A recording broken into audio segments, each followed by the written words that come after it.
Should be. Okay. Mic working? We're working, ladies and gentlemen, boys and girls, dogs and cats, children and babies. Good morning, good afternoon, good evening, wherever you may be joining us from. My name is Deven Morgan, Director of Baseball Driveline, founder of the Driveline Academy. This is Driveline Academy Podcast, the world's most dangerous youth baseball podcast.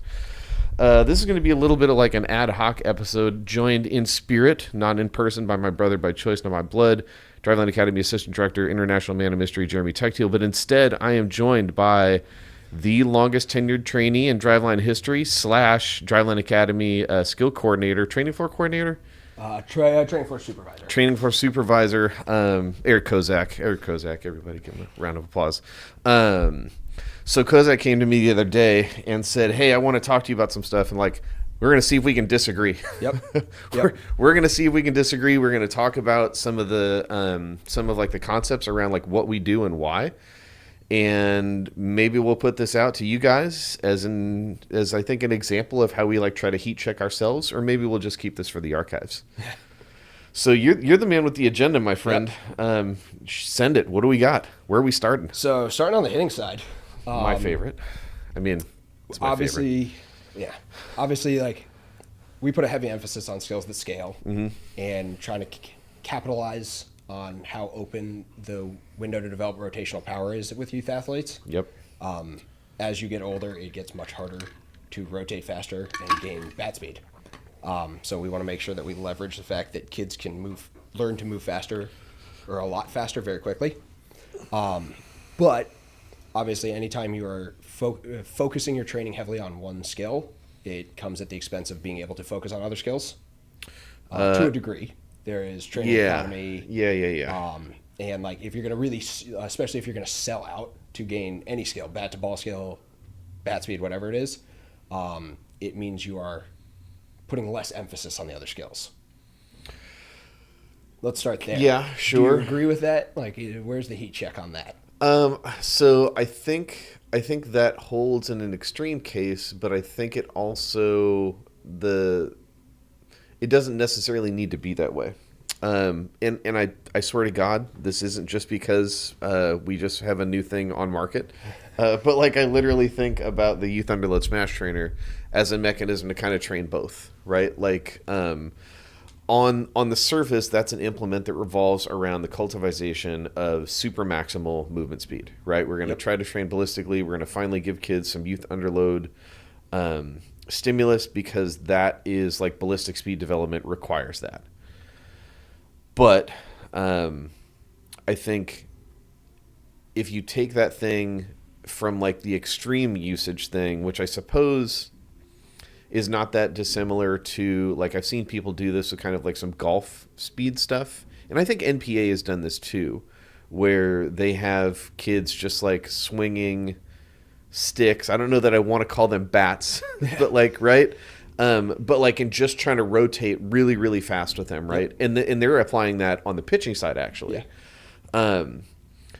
So in an extreme case, yes, either that modality of training or the thing that we have now, like the Youth Underload Smash, I think you could look at that and in abstract say, yes, that training that way is going to kind of push you towards, my brother John Soteropoulos was just talking about this at ABCA, the speed accuracy trade-off, right? Is like, we are going to inherently push the gas pedal down so hard that we're kind of like knowingly aware that we're going to make some trade-off there. Mm-hmm. However, I guess the counter argument to that would be, well, you can do both. Because Youth Underload Smash plus mini hitting plyos or regular hitting plyos inherently is a training environment that is trying to pair both of those things together. And not to devil's advocate you with your own quote, but this is literally you and I think like a week or 2 weeks ago, talking about Youth Underload Smash Bat as a way to train the very discrete skill, which is getting good at moving fast. Yep. So I guess to me, I can see how that would be true if you were either knowingly training in a way that is not trying to pair both speed and accuracy, or if you are, I guess, in an environment where you're kind of like willingly making that sacrifice. Yeah. And I guess the tricky thing is that like, I could see the benefit to both ways, you know, because I suppose if I'm going to do plyo flips to a kid with the youth underload smash, I suppose that it is possible that if there is like if 100% is like the maximum amount of how fast that they can move, that the moment that I say, well, I actually want you to both move fast and try to hit this ball flush, maybe we don't really see 100%. Yeah. Maybe we only see 95%, or maybe we only see 90%. And in that, I am knowingly saying that, like, okay, I'm sacrificing like that last 10% of the ragged edge, right? And not exploring that space. But at the same, but I will also, like, I could see the counter argument too, which is that ballistic speed training is good. Applicable ballistic speed training is best. Yeah, for sure. Right?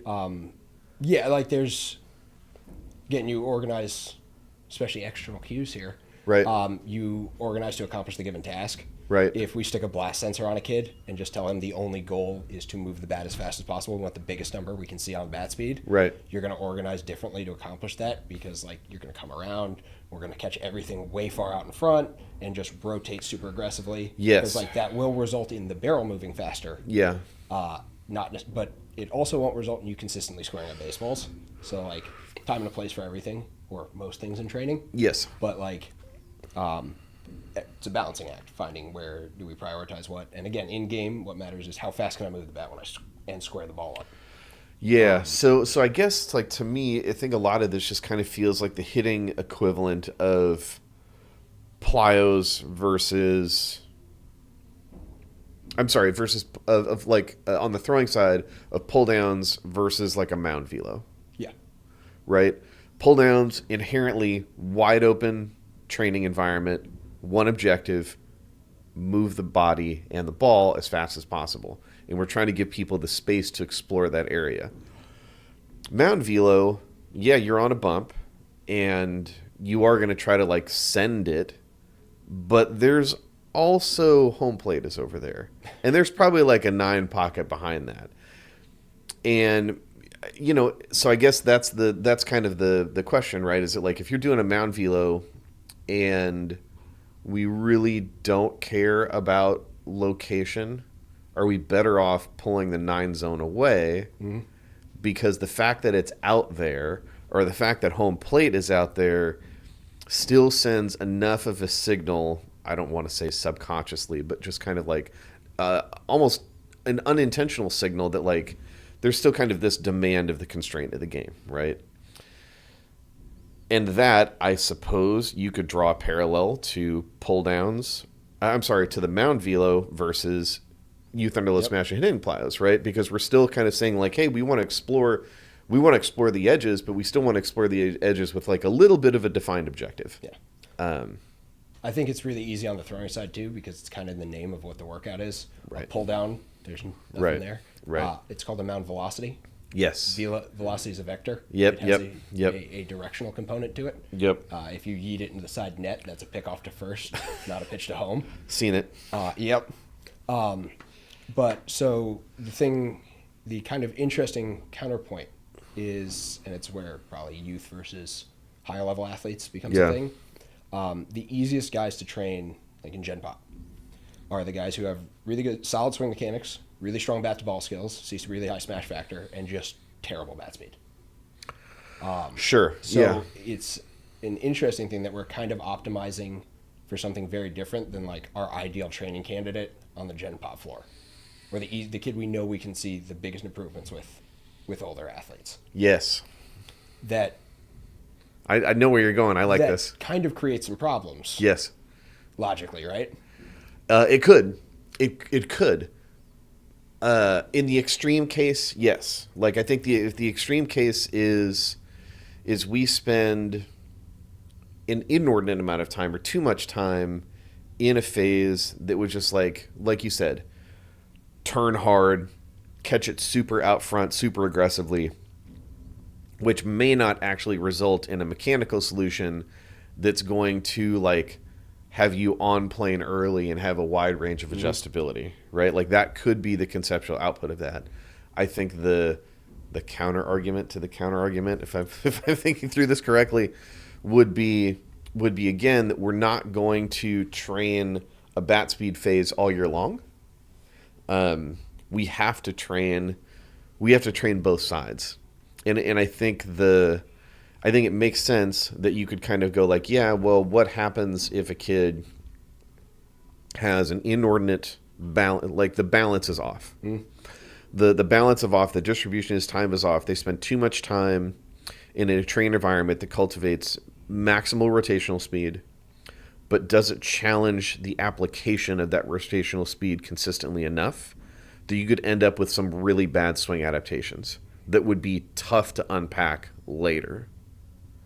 I think that's totally true, and I could see how that would work, but I think the thing that kind of defines that path is, again, how adept you are at moving back and forth between bat speed phase and bat to ball.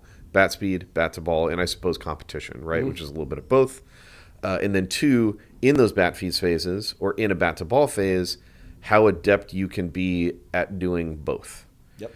So like I think about this as like Madden sliders, right? In a bat speed phase, absent any other context, you might be 100% bat speed, 0 bat to ball outcome. Like truly don't care, which is like the pull down, right? Yeah. But I think that there's and this is the tricky thing. Like some kids might need that.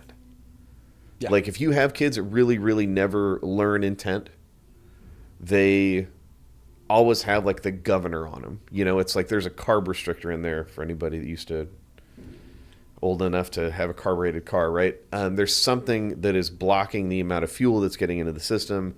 You can't produce a ton of power there. And I think for some kids they need that. Like they need to figure that out. It's like one of the compliments that Triple OG Driveline trainer Rob Hill gave, and Driveline trainee to that degree. Rob Hill is like years and years ago. There's a video of Danny like pulling out a gray ball in the old 2-4 facility, and Rob's quote was, "Show me a 9-year-old with a better understanding of intent than Danny Morgan," and he was like, "The answer is like there were none." And I'm not saying that to like gas up my own kid, but I don't think at the time I really understood that compliment for what it was, which is that like learning intent is a skill in and of itself. And I think some kids might come to that naturally. And some kids might need an environment where the Madden slider is like 100% bat speed and 0% bat to ball outcome in order to figure out what that looks like. I think the tricky thing is to figure out when they need that, but then also when you start to adjust the sliders, right? And let's go, okay, well, if we were 100% and 0, now let's go 90-10, let's go 80-20. And I think in that framework, I can justify the sliders on bat speed being 100% and having the sliders on bat to ball be 0, because raise the ceiling, raise the floor. Yep. But you just have to be adept at like knowing that there is a time for let's rotate really, really hard and move really, really fast. There's also a time where the bat to ball outcome, the batted ball objective we're trying to accomplish has to matter more than the number we're putting on blast. And then like, again, I don't necessarily believe everything I'm going to say here. But No. I like, yeah. If the question comes like, since we're trying to take a long-term view to player development, if the thing we know is easiest to train when you're an older athlete, and everything's harder to train, is bat speed, why would we try to focus on bat speed a lot with younger athletes, since we know once they're older, if they're like swing mechanics are dialed, their like smash factor's great, their bat to ball skills are good, all that.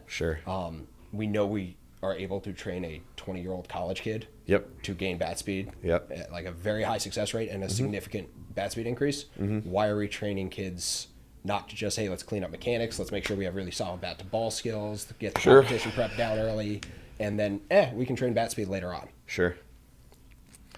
I'll answer your question with a question. We're super adept at training bat speed because it's really easy to develop and it's low-hanging fruit.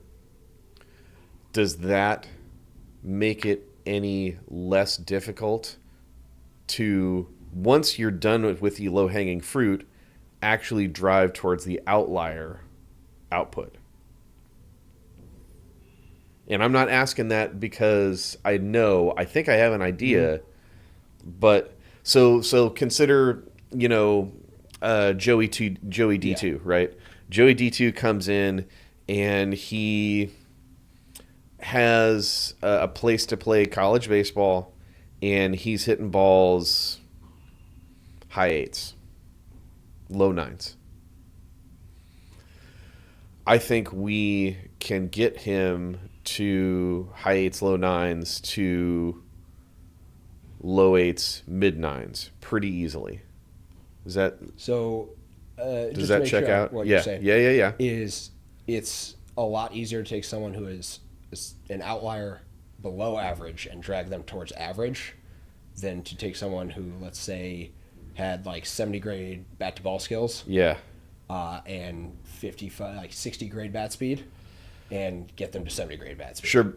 Yeah, I mean, but I don't even think it's 60 grade. I think it's like 40. Yeah, but I'm saying Right? Like I just want to make sure I'm understanding what you're saying is the one of the reasons that it's really easy to take an athlete who has just bad bat speed and is really good at everything else, Yeah. and see a significant spike in bat speed, Yeah. is that they're so far below average that it's very easy to train that towards average. Yes. Yeah.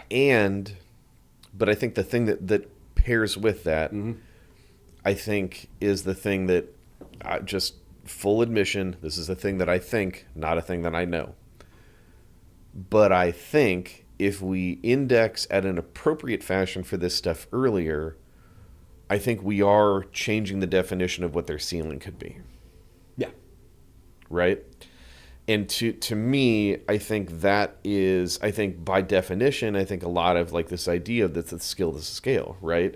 Is that you could just cultivate a very average set of output in youth baseball, and let's specifically define that as like 14 and under, pre-high school. You could cultivate a very average set of output, 40 grade output for each age, and have better mechanics.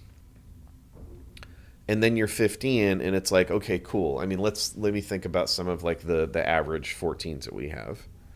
They're probably hitting balls 80 and not 90. Or maybe that's actually probably lower than that, right? Yeah. It's probably like mid sevens. I think we can get that kid starting in high school that's a 15-year-old who's like EVs mid sevens and get them to 82, 83, 85 relatively quickly. Fair enough. My concern is how hard it's going to be to get that kid into the nines, and then mid nines, and then upper nines, and then triple digits. Because what I think, this is just anecdotal, it's not a thing that I can prove yet, but my thought is that if we can balance these things appropriately when they're younger, and we can turn your high school year from not being like an average kid, mid sevens, low 8 EVs, but mid 8s, maybe into upper 8s EVs, then I think we're inherently changing the ceiling of where we can go from there. And maybe that's just me trying to talk myself into the fact that I want my kid to be able to hit a ball 100 someday. Yep. I mean, maybe that's what it is. I think, but I do think that when I think about the anecdotal experience of trainees that we've had, when I think about the kids who were 15s and 16s for us, they were already in the, mid nines, finding hundos. They weren't 14-year-olds that showed up to us low sevens. Yeah. Right? It was the other thing. I mean, like, Ryan Eaton, right? Ryan Eaton is a kid who I think we feel really confident should be at a D1 school. He's going to be at a D1 school. We're going to get him there. He's going to get himself there. We just provide the system. And Ryan works really, really, really hard. Ryan was a kid who, when he showed up to us 2 years ago, he was already like high eights as a 14-year-old. That was, I think we would say is like untrained. Like really, really a lot of low-hanging fruit. The fact that he's up at, 102.3 now? Yeah. I think is only because of how he came to us. And whether he came to us highly trained and still hitting balls high eights, or whether he was biological outlier at 14 hitting balls high eights, the fact of the matter is that's just where he is. And I think when I try to like heat check myself about the skills to scale approach, most kids aren't Ryan Eaton, right? Like most kids are not. Most 14s that show up to us are not already mid to upper eights in terms of exit velocity. Like just no way or close to that. They're usually way, way, way down. I mean, and I don't think it might be like it's a 10 to 20 mile an hour swing. Yeah. So what I think is that if we use that time, let's say from 8 through 14 differently, I want to put a kid in the position of a Ryan Eaton, where we've done an appropriate, or we didn't do it for Ryan. Like he showed up to us as a 14, be really clear about that. But kids in our academy, if we have them from like 10 to 14, I don't want there to be a crap ton of low-hanging fruit about output development. Because now at that point as a 14-year-old, it's like, yeah, there is that concern about a 14-year-old who's so over-indexed for bat speed that they have bad mechanics. I think the 14-year-old who doesn't know how to move fast and doesn't understand intent is a different version of just as substantial of a problem. Yep. So yeah, I mean, I think it's true that on the college and professional side that we are really adept at like pulling that low-hanging fruit, right? We're very good about that. And yes, I think it's true that with college kids at least, right, if they have significant mechanical flaws, that at that stage of things, it's hard to repattern, right? It's difficult. You have more reps already in the tank. That Absolutely. Like ingrain those patterns. Yeah, I mean, Jacob Hirsch, he's one of our full-time hitting trainers here, previously trainee. Yep. I was talking to Hershey last weekend because he was down with us at NWBCA about some of like the adaptations he's had to try to make with some of his guys on the college floor. And I mean, these are literally guys that are playing college baseball and just have like bad mechanics. Mm-hmm. But my question is, but they still have a roster spot. Yeah. Now, maybe that's because of the glove. Maybe that's because they are dogs in competition. But like somehow with these bad mechanics in high school, they still found a way to keep playing. And I'm pretty confident that like the other thing isn't going to be true. If you have really clean mechanics, but your output is below whatever that cutoff level is for competitiveness, you're just not getting that shot. Yep. So if that's true, then number one, we don't want to put a kid in that box, right? Like we don't want to put a kid in that box. I mean, you and I spend a ton of time talking about the hitting programs and the Skills to Scale Complete Youth Baseball Training Manual for a reason, and defining the bat speed phase and the bat to ball phase and the competition phase. The drill prescription through all of those was fairly similar. Yep. Because a lot of the drills that we do are just like meat and potatoes things that you're going to need in any phase of things. The difference is the objective. Yeah. Right? The difference is the objective and how we want coaches to understand in a bat to ball phase, what's the priority? Put bat to ball. Yeah. In the competition phase, what's the priority? Compete your tail off. In a bat speed phase, what's the priority? Move fast. I think if you are competent about balancing from one of those things to the next and communicating those objectives to kids and training in a way that is relevant to competition and an overwhelming majority of the time, I think that we can still put ourselves in position to have a good problem.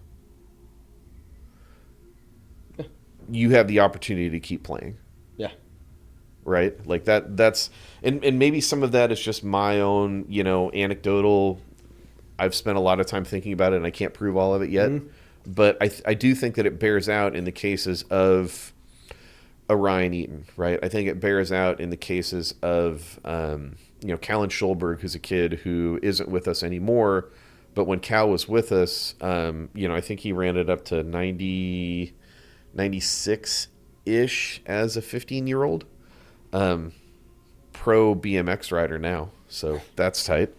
Shout out to Callan. I still follow him on Instagram. He's awesome. And it's not like Callan's swing was perfect, right? It's not that, but I think he was putting himself in a position where if he wanted to continue to play baseball, he was going to have the output because of the way that we trained since he was like 12 to open that door to have a coach want to be able to try to solve that problem. Like, oh, okay, I might need to refine that kid's skill set.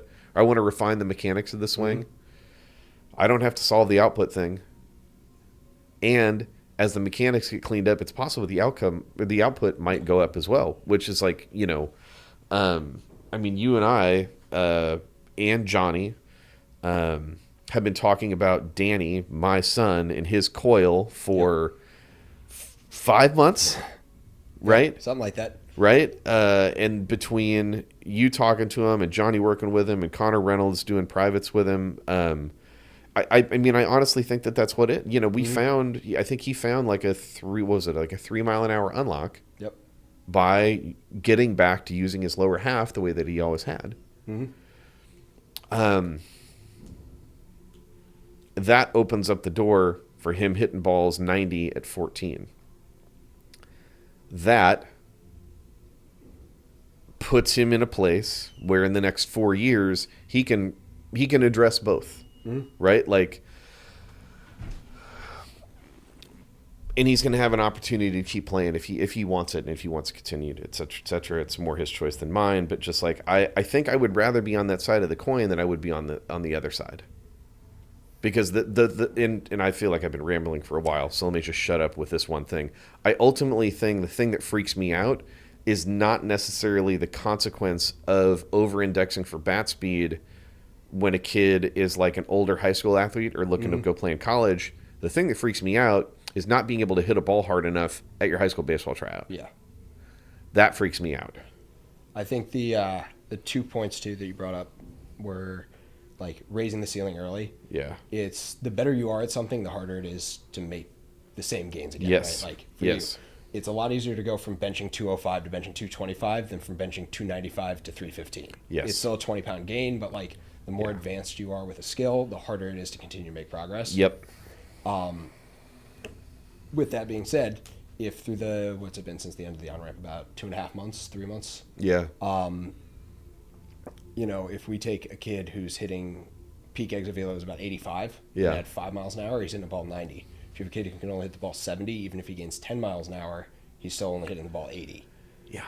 So, it's harder to train the more advanced athlete. They also don't need as much. Yes. They're already at a higher ceiling. Yeah. And a higher floor.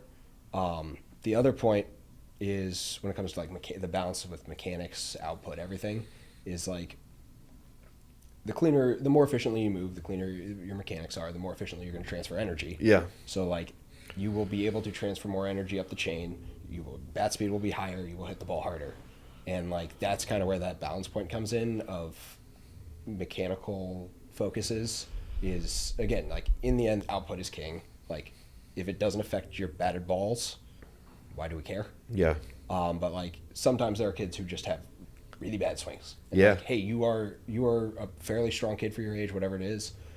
You just move really poorly in the box, and therefore you can't hit the ball very hard because you're not actually getting any energy going in the right direction with your barrel. Yeah.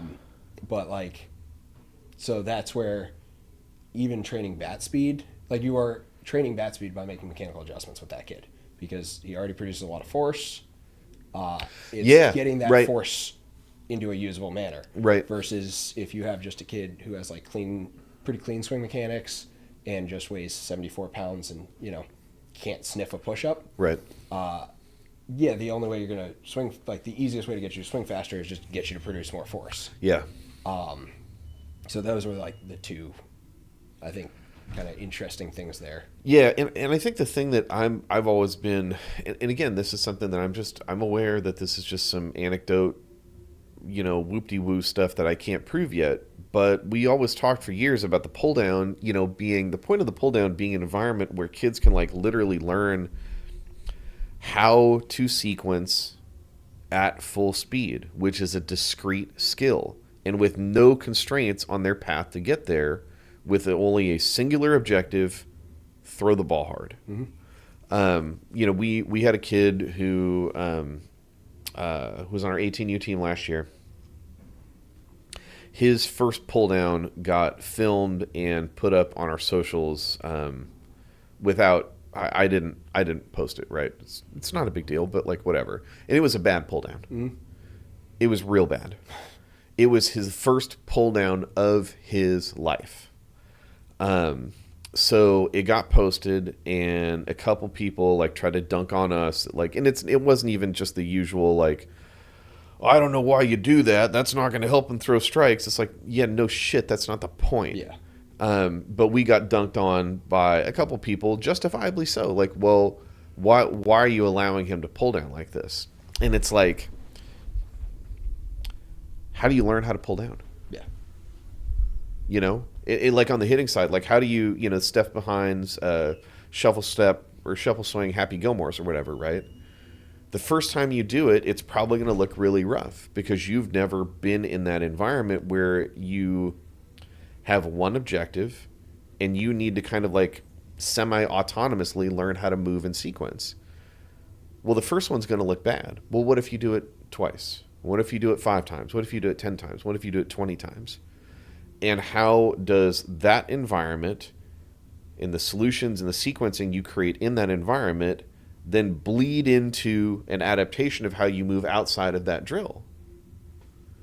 Like I can't prove that, I can't, but I've got a decent amount of anecdotal experience when I think about kids in our academy that are like really good movers, and it's not because we spent a lot of time on telling them how to move. We put them in environments where they could discover that for themselves. And I understand that that's like a very weird, amorphous, Morpheus red pill, blue pill thing for me to try to say when it comes to baseball training, specifically for kids, because a lot of times coaches approach it just like, I want good mechanics. I want to install good mechanics. Yeah. But I'll ask you, how many times did your swing change over the last like decade? A lot. Pretty much every year. Well, why? Okay, but I know you were a stud athlete when you were younger, right? Mm-hmm. Well, why did it have to change? When I was younger? Yeah. Often because I was told to by a coach. And this is the thing that worries me, is if we decide on a paradigm of mechanical good, and I'm aware that that's probably not the way that we would do this, right? But I think for a lot of other places, that's literally what they do, right? This is the Gary Sheffield coaching his kid up video, right? And who am I to say that Gary Sheffield is wrong? But Gary Sheffield or Barry Bonds or whatever, those guys know how they move, and they coach it through that lens on someone that might not move that way. Like, my son and I don't swing the same. We don't throw the same. We don't and I made him. I was part of the process, 50%. Like, why would my system of movement be directly applicable to his? Our biology isn't the same. Our bone structure isn't the same. Our musculature isn't the same. There's some similarity there for sure, but it's not one-to-one. So, like, if you, Eric Kozak, are a stud 12-year-old, and stud meaning you just hit the ball hard, right? With probably mechanical solutions that vary in their consistency and their efficiency, but you still hit the ball hard. And you still open up the door to go play high school baseball. And you still open the door to play in college. You still open the door to play the pros. It wasn't that the installation of the correct mechanical solution at 10, 11, 12 is what got you there. You still had to triage those mechanics along the way relative to the level of competition. Yep. So what was evergreen? Hitting the ball hard. Yeah. Which I suppose, again, is like, it comes back to that same thing, right? If hitting the ball hard, we're talking about the application of intention. The intention is to move fast. It results in hitting the ball hard. Yeah. So I guess for me, I think so long as we in the academy do a good job of evaluating our stuff on stuff like that, not only max exit velocity, but also top eighth, and probably paying a decent amount of attention to the average too. Because like, I mean, one of the kids we were talking about before when we started rolling is a kid who's gained like 7 miles an hour of EV in like a 6-week cycle, which has brought him up to what, like 90, he's hitting balls like 95? 94, 95, 94 and change, yeah. Right. As a 15-year-old kid who's still a little bit green and has a lot of mechanical stuff to clean up. He has a lot of approach stuff to clean up. He has a lot of swing decision stuff to clean up.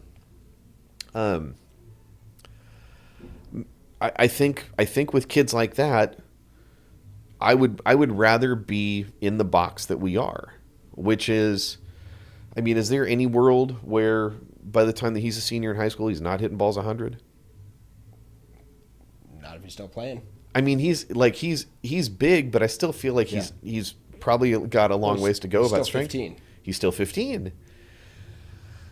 And I guess this is the other thing that this comes back to, which is if you front load the mechanical stuff for a really young child, I just don't even know how I don't know how sticky that is relative to the way that their body is inevitably going to change. Yep. So I think it makes sense to me to go like, okay, well, if you got if you had a college freshman or a college senior, or a freshman in high school versus a senior in high school, and you would look at that senior in high school versus the freshman and say like, well, we would be better off when you were a freshman to focus more on mechanics, because now that you're a senior in high school, we have some negative adaptations to the swing because that we chased exit velocity in a non-applicable, in a non-competition relevant environment. Fine. I understand how that could be possible. I'm not sure I buy that same thing between the ages of like 10 to 14. Yeah. If that makes sense. Well, like, I think that opens up a lot of other stuff, but the way you move is inherently going to change between the time you're 12 years old and 14 and 18 and 20. Yep. Because you're going to get a lot taller and a lot stronger, and you're going to be able to transfer energy better, because not only is there more energy to transfer, but you're going to be able to handle that load. Yeah. So like, that's where, what are we talking about when we talk about a good swing mechanics becomes the rabbit hole, because the purpose of a swing in game is to hit the ball well. So a good swing is any swing that results in a well-hit batted ball that has a high probability for a good outcome. Right. A really pretty swing a foot underneath a fastball down the middle is probably not a great swing. That ain't it, Jack. But also just the idea that, again, we've been talking EDUs, everything a lot recently is internal versus external, since we're getting close to the season for the high school kids and trying to get approaches more dialed in. Yep, which they need. If the issue with getting really internally focused is that you functionally are taking tools out of the tool belt when it comes to movement solutions. Correct. So it's going to be really hard to increase the output if you have a kid who's just super dialed on, this is how the bat is swung, step 1, 2, 3, 4, 5, 6, 7, 8, 9, 10. Yep. Because if you're not willing to at least adjust those steps a tiny bit in order to move the bat faster, you probably aren't going to. Yeah. The other question I had for you, or a little thought process, with pull downs actually, specifically, but velo phase in general on the throwing side. Yeah. Especially with youth athletes again. I think there's obviously a balance to where that velocity gain is coming from between just learning to turn the regulator off, or at least turn it down. Yep. Between technical proficiency and getting better at the actual act of throwing a baseball, swinging a bat. Between the fact that especially the younger the athlete we're talking about, they're just growing. They're going to get stronger regardless of what we do. Yeah. And if you're bigger and stronger and move better, which is kind of what happens naturally over time, you're probably going to be better at throwing an object.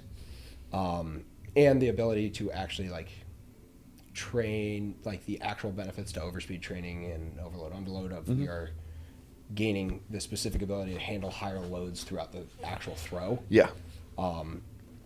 Where do you think that hierarchy ranks of versus we can gain a lot of technical proficiency with high volume at moderate intent without spiking the injury risk? You can obviously throw more if you're not throwing as hard. Yeah. And let the weight room take care of the velo gains.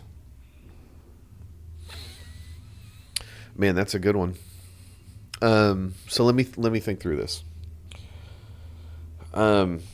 We have to address the weight room regardless, right? Super low hanging fruit for especially younger kids who haven't ever been in a weight room before. Yeah, like that's going to be a thing. And even if they're not under a barbell, we want them running, jumping, falling, landing, moving a kettlebell, having some amount of external age appropriate external load to increase strength, neural output, resulting in greater force production. That's a thing that we have to do regardless. And I think you're right that it is. I mean, I guess I'd have to really get into the weeds about like our actual injury rate, which is low, to really figure out the thing there. But you have to throw, period. You can't escape the load that throwing a 5-ounce baseball repeatedly puts on your body. So you do have to like introduce and periodize that stimulus as well. It's a tricky one, man. Like, it's a tricky one. I think certainly consistency and the way that consistency plays out in terms over time, in terms of volume on overload, underload stimulus of the PlyoCare balls is super critical because of two things. And this kind of gets back to the mechanics things, right? The overload and underload. The overload is going to help us move more efficiently. There's going to be like some force pattern adaptation there, right? We want that. The underload is going to help us move super maximally. So we're going to increase movement speed, and we want that. The constraint positions within the drills are going to force an adaptation on our mechanics in the throw. So we need that as well. The weight room is going to increase strength, neural adaptation, force development, right? All those things are true. So then the question, if those, what are those 4 or 5 things are all, we can all kind of agree on that stuff. Why do we need a kid to do a pull down? Right? Well, and not only that, but like it's one of the things that we're constantly evaluating and trying to improve on is because of the injury risk on the throwing side, you have to manage both intent and volume always. Yeah. There on a pull down day, you are not going to be maximizing volume. We are absolutely selling out for intent. Yep. That balance point between when are we going to benefit from like a moderate intent, just maximize volume, because like ultimately you just aren't that good at throwing yet. You will get better at throwing by just throwing. Yep. So like the more reps we can get throwing with any kind of intent, like not just lobbing a ball, but like at 70% intent, at 60% intent, 80, whatever it is, might be more beneficial to just get 100 more throws in a week at 70%, as opposed to, hey, we're going to significantly cut the volume here in order to spike the intent, because now we're starting to lose out on reps that are allowing your motor patterns to develop and reinforce better motor patterns. That's where I think it gets really interesting. Yeah, so I'm literally sitting here, I'm trying to like run through my my decaying gray matters catalog of research that's in there. If I remember correctly, there is a blog on drivelinebaseball.com that measured the force on the body during pull downs versus mound work. This is from probably 16 or 17, so it's a little bit old. This might be a study that we actually want to redo. But if I remember correctly, the difference between the two was incredibly minimal. And I want to say that there is an ASMI study that bears out the same data. So if that's true, then pulling pull downs off the menu isn't inherently going to like reduce risk, because you're just going to substitute those pull downs for another throwing modality that probably rhymes with being on the bump. Mm-hmm. And if that's true, then it's not necessarily that like, well, if we just pulled pull downs off the table, then we are significantly mitigating injury risk, because you still have to throw. So then to me, I think the question to try to solve for, like thinking through this just live, is what is the biggest benefit of pull downs? Mm-hmm. Is it this open environment for kids to learn how to sequence around an objective? Is it to train them to accept a level of stimulus greater than throwing a 5-ounce baseball, or is it some combination of both? Mm-hmm. Well, and like specifically pull downs versus mount work, I think is where the athlete skill level becomes really relevant. Yeah. Because, again, the better you are at something, the harder it is to continue to get better. If you have an athlete who, not an academy kid, a kid throwing a guy who sits upper 90s off the mound, yeah, it's going to be really hard for them to gain velo. So yeah. like, they need the overspeed stimulus in all likelihood, or at least they're going to see way better gains. Yeah, and they probably need the weight room too. Versus at the youth level, it gets a lot more complicated too, just because I think there's plenty of research into mound work versus long toss versus whatever.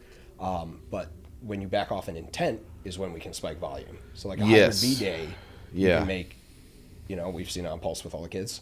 You can make a higher volume of throws to get to the same workload, versus if you're doing an overspeed thing like a run and gun, then we're gonna have to cut that volume much shorter. And where that trade-off starts to make sense, just velo work, like actual velo work in general, versus let's maximize reps and get better at throwing by throwing a lot. Yeah, but then again, I think the thing that I come back to is something that I was literally talking about the other day, because I saw this kid. I saw this kid that I follow, who was doing some swings, and she was like, I do this drill work and I do it, super, super slow. And the thing that comes to mind is like, man, if you do all your drill work when it's really slow, like what happens when you speed up? Mm-hmm. So this is the question I think that's applicable on like the hybrid B, increase the volume theory, right? If the biggest potential gain there by increasing volume of plyo-care throwing is some degree of greater amount of forced efficiency pattern adaptation, right? We feel confident that if we spend more time in these constraint positions and more time with these overload underload balls, that the volume, we are going to clean up a kid's throwing patterns and sequencing by leaning a little bit more on the volume on that stuff. Mm-hmm. But it's at hybrid B intent. And at what point, like how do you give enough volume at that level of intent to still have it be informative when the intent level goes up to like 90% or 95%? I don't know. I don't know. But my concern with all that stuff generally is just that, and again, shit, man, this might come back to the same question about like bat speed and command, right? Which is, it's a balance thing, right? I think we want balance between both of those things, because if you do that, then you can have your volume days to try to pattern in to whatever degree it does work for pattern adaptation at like 60 to 70%. But then you also need to have a plyo velo, and you also need to have a mound velo, and maybe you need a pull down too, because you also need to see how this stuff works when it's actually like competition levels of intent. And I think if you have balance between those two things, my hope is that's the training environment that's going to give the best potential development solution to anybody over a period of time, if you're consistent with this. Yep. I mean, ultimately, you need to be good at everything. Yeah. You don't turn on the TV, pull up a big league game, and see a guy throwing 103 miles an hour into the dugout. Like command Right. matters, velo, everything matters. You have Right. to be good at everything, otherwise things you're good at don't get actually applied and are Yeah. no longer relevant. Yeah, I mean, and it's like, I think we do a lot more we do a lot less pull downs than we ever have before. I mean, my kid had 2, Two. so that's probably 16 bullets, Yep. right? Somewhere right in that range. I mean, maybe it's a little bit Yeah. more. He was on a short spread. And shoot, man, I suppose you can make the argument that, like, look, if all you're going to do is throw 16 pull downs, then what's the point? Right? Because and maybe that's valid to say that, if you're not going to have a significant enough volume, then why even bother? And you should just do plyo velos, and you should just do mound velos, and your hybrid Bs and hybrid As, etc. I can tell you, spending an hour to an hour and a half, 2 hours to 3 hours in the car with a 15-year-old multiple times a week, when it is just like a series of like plyo velos weekly, it gets a little monotonous. So not to say that you should do any type of injurious training, and I'm not saying that pull downs are injurious, but not saying that you should simply do that just to like break the monotony, but maybe there's valid stimulus there too, just in terms of high rates of engagement and novel activity leading to greater rates of skill acquisition, which is a thing we understand to be true in research. So if that's true, then yeah, maybe just like the light dusting of pull downs has value. Maybe those 2 signals, maybe those 2 sessions, if it did increase the rate of engagement, would increase the rate of skill acquisition, and it makes all of it more engaging, than like maybe it's just holistically better. I don't know. That's probably just like a crap ton of word salad that maybe is just some shit that Deven thinks that I can't really prove. Yeah. Well, and like using Dan as an example, ultimately, like your pull down velo doesn't matter. Your plyo Right. velo doesn't matter. He had a day he was big sad Yep. because he didn't throw Yep. his plyo velo as hard as he thought he should. Yes. They were all PRs, Yes. but like thought they should be a Which bigger is- number. Separate It's the issue. best. It's the best. And it had to tell him like ultimately, if we're talking pitching, the only thing that matters is how hard do you throw a baseball in a game. We get off the announced. mound. We get announced. Like, are we getting outs? But like, we're in a velo phase. We're trying to make you throw harder. Yeah. Hey, man, I don't care what your yellow ball drop step is. Right. I care what are we going to be able to throw for a competitive pitch off the mound with a Yeah. baseball in a game Yeah. with a batter in the box.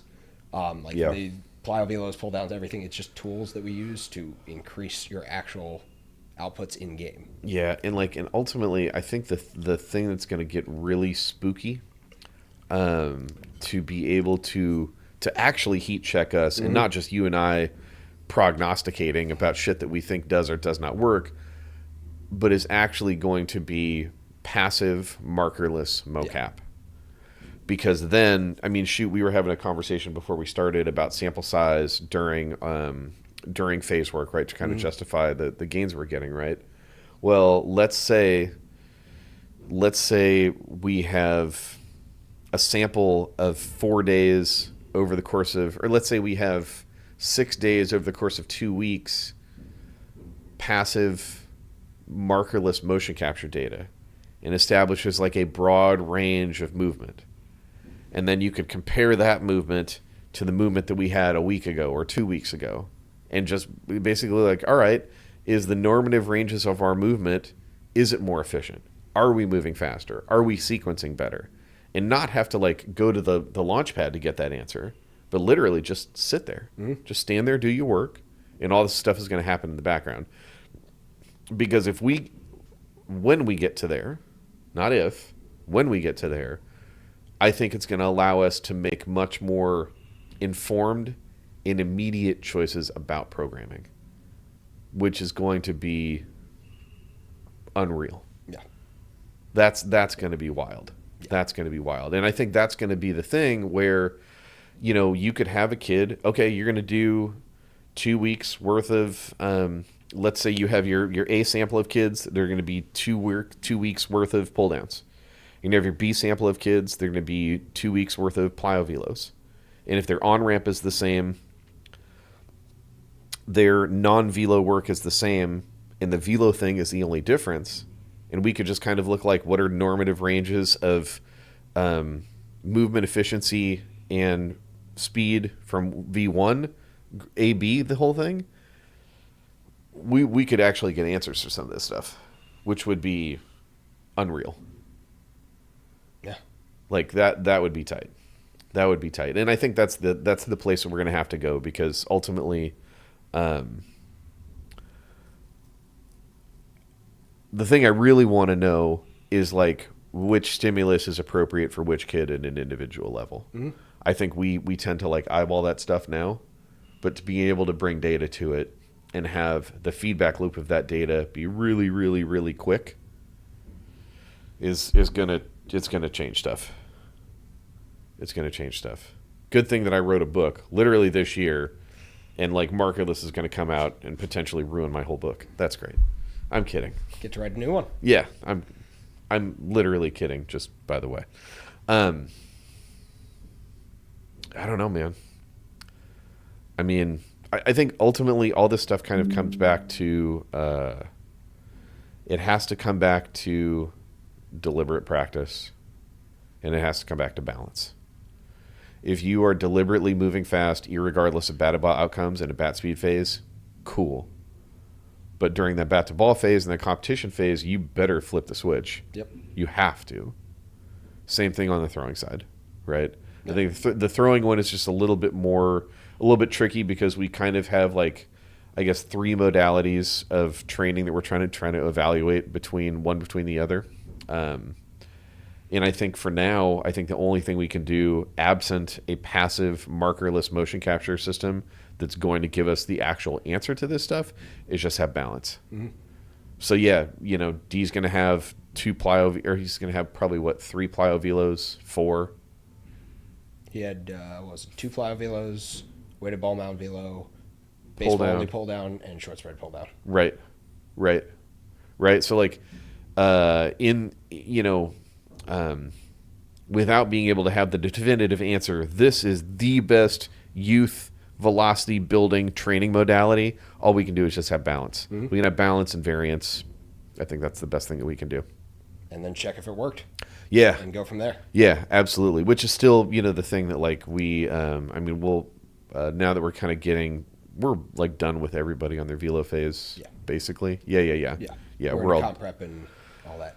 Yeah, we should, we'll have to summarize that stuff and just kind of see what worked and what didn't. But I really think that like the ultimate unlock for answering that question definitively is going to be like passive mocap. Because then we're going to be able to start to get into the weeds about like how are we really defining positive movement adaptation and what gets us there quicker. Yeah, we'll get there. I don't know if it's going to be 6 months, but we'll get there. You got anything else on the list of that was about what I got for you. All right. Well, this was a short one for you guys. Thank you for joining us as per usual. I didn't really give you the proper introduction that I should have. That's Eric flipping Kozak, man. Longest tenured trainee in Driveline history. Hitting training in Driveline history. Some of the pitchers got me beat because we did pitching only. That's true. Played professional baseball for 6 years. Indie ball grinder. So when you start to think about the way that we train, understand that like number one, the guys that are running our floor, working with our kids, are dudes like that who have all the experience in the world. But I will compliment you for I wish I could say millions. Someday we're going to say millions. For the thousands, the tens of thousands of our audience. When we brought you in for Academy, I absolutely knew that you would know your stuff. What I didn't necessarily realize is how adept you would be at communicating it to different kids of different ages, and you've been absolutely 80 great at that, dude. It's been awesome, and I'm so flipping happy that you're with you. Thanks. Yeah. Man, that's Eric flipping Kozak. So anyways, we're going to cut this one short. Jeremy and I'll be back next Monday talking about God knows what. You know what we're going to have to talk about? You see the video of the guy doing mound work on the roof? Yeah. Yeah, I did. Yeah. So in the interim, if you are considering trying to get some different ground engagement stimulus for your pitchers on the youth side, don't put them on a roof. just flip the mound around. That's my hot tip for you guys. We'll catch you later. See ya.